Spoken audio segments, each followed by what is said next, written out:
आज हम एस.एम. यूसुफ की book calculus with analytical geometry का चैप्टर नंबर 6 स्टार्ट कर रहे हैं।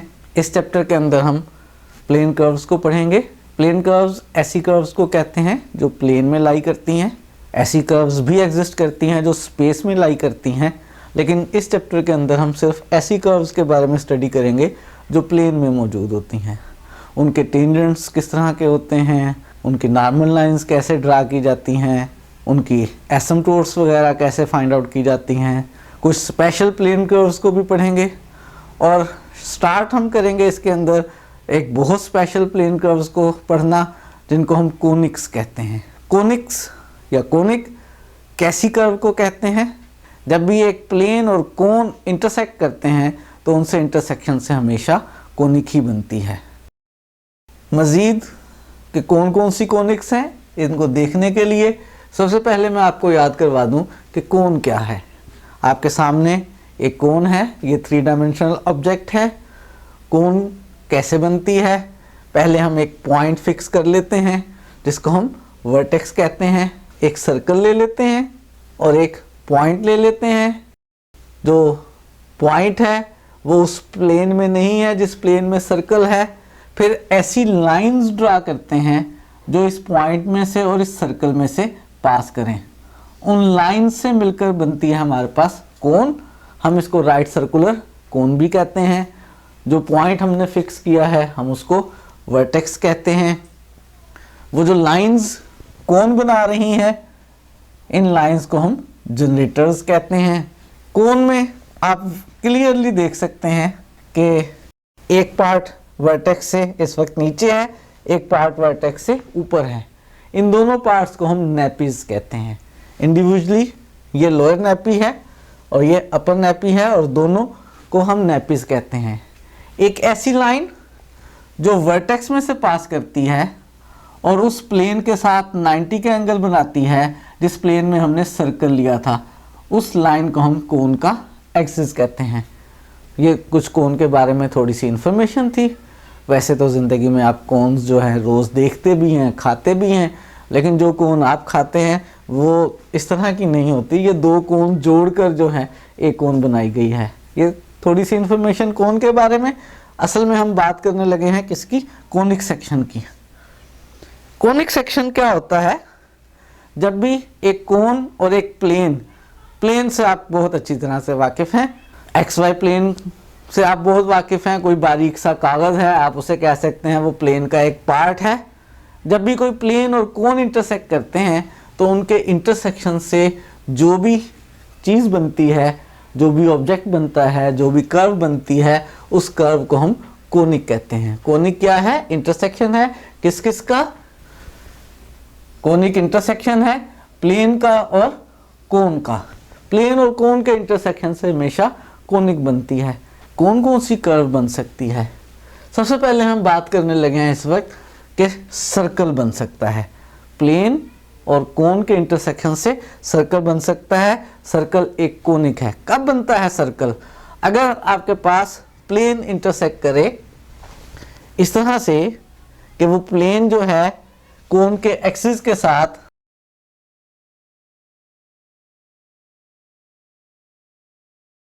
ये कोन का एक्सिस है, प्लेन ऐसे इंटरसेक्ट करे कि प्लेन एक्सिस के साथ कोन के एक्सिस के साथ परपेंडिकुलर हो। अगर प्लेन कोन के एक्सिस के साथ परपेंडिकुलर हो और वो प्लेन इस वर्टेक्स में से ना पास कर रहा हो, थोड़ा सा ऊपर हो या थोड़ा सा नीचे हो, तो उसके इंटरसेक्शन से हमेशा सर्कल बनता है। ये वाली कर्व जो है, ये वाली कर्व इस वक्त सर्कल है। यहाँ पर एक प्लेन ने इंटरसेक्ट किया है जो इस एक्सिस के साथ 90 के एंगल बना रहा है और वर्टेक्स में से पास नहीं कर रहा, थोड़ा सा ऊपर है। ये वाले इंटरसेक्शन से बनने वाली कर्व जो है, ये वाली कर्व एक सर्कल है। तो प्लेन और कोन इंटरसेक्ट करते हैं तो सर्कल बनता है। सर्कल एक कोनिक है, मैंने बता दिया। प्लेन कोन के साथ किस तरह से इंटरसेक्ट करे तो सर्कल बनते हैं। एक और कर्व है जिसे हम पैराबोला कहते हैं। प्लेन और कोन इंटरसेक्ट करें तो पैराबोला बनता है। ये आपके सामने पैराबोला की शेप है। पैराबोला इस तरह की कर्व हो सकती है। प्लेन ने इस कोन को इंटरसेक्ट किया, जिस वक्त प्लेन ने कोन को इंटरसेक्ट किया, ये प्लेन इस वर्टेक्स में से पास नहीं कर रहा है, प्लेन नॉट थ्रू वर्टेक्स हो, एक कंडीशन। दूसरी कंडीशन, जब ये वर्टेक्स में से नहीं पास कर रहा, दूसरी कंडीशन ये इस जनरेटर के पैरेलल हो, ये साइड्स पर जनरेटर्स हैं, प्लेन इंटरसेक्ट करे। किस तरह से इंटरसेक्ट करे कि प्लेन जो है इस वर्टेक्स में से ना पास करे और इस जनरेटर के पैरेलल हो। जब भी प्लेन इस तरह से इंटरसेक्ट करेगा तो वो या तो अपर नेपी को इंटरसेक्ट करेगा या लोअर नेपी को इंटरसेक्ट करेगा, किसी एक नेपी को इंटरसेक्ट करेगा, और बनने वाली कर्व को हम क्या कहेंगे, पैराबोला कहेंगे। नेक्स्ट कर्व जो हम देखने लगे हैं वो एलिप्स है। प्लेन और कोन के इंटरसेक्शन से एलिप्स भी बनती है। थोड़ी देर पहले प्लेन ने कोन को इंटरसेक्ट किया था यहाँ पर, तो मैंने कहा था सर्कल बन रहा है।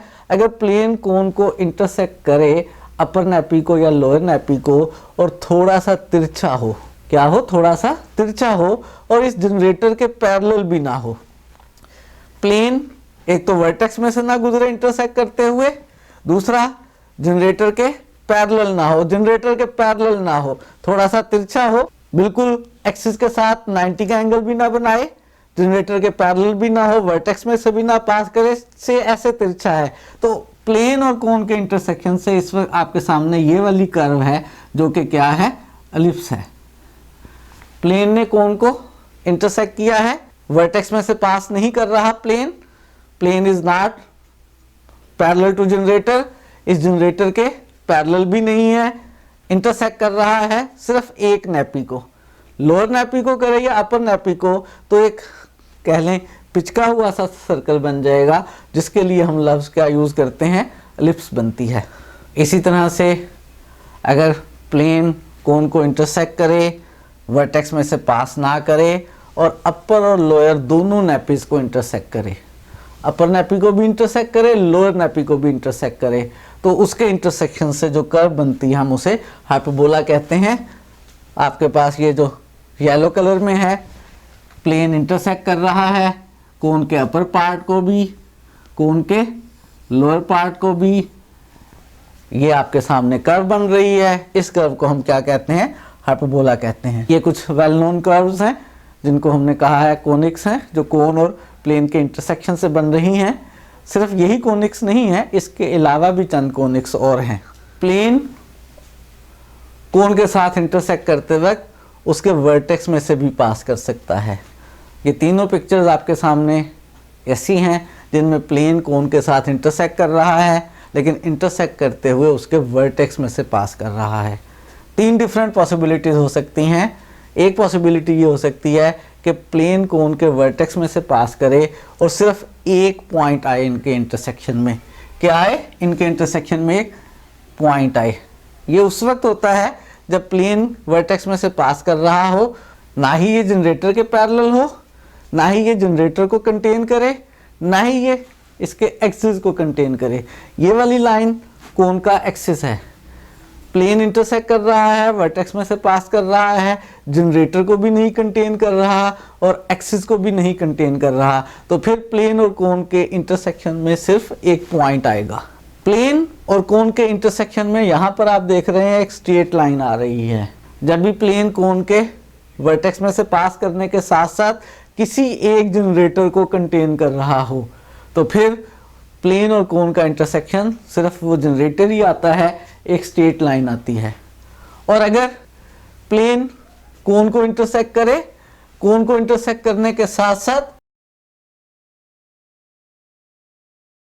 कोन का जो एक्सिस है वो भी उस प्लेन के अंदर ही मौजूद हो, तो फिर प्लेन के और कोन के इंटरसेक्शन से बनती हैं आपके सामने एक पेयर ऑफ लाइंस बनती हैं।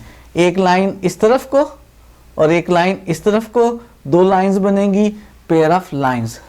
ये भी कोनिक्स ही हैं। हम कोनिक्स को पढ़ेंगे डिटेल के साथ, पैराबोला को भी, एलिप्स को भी, हाइपरबोला को भी, सर्कल को भी और पेयर ऑफ लाइंस को भी।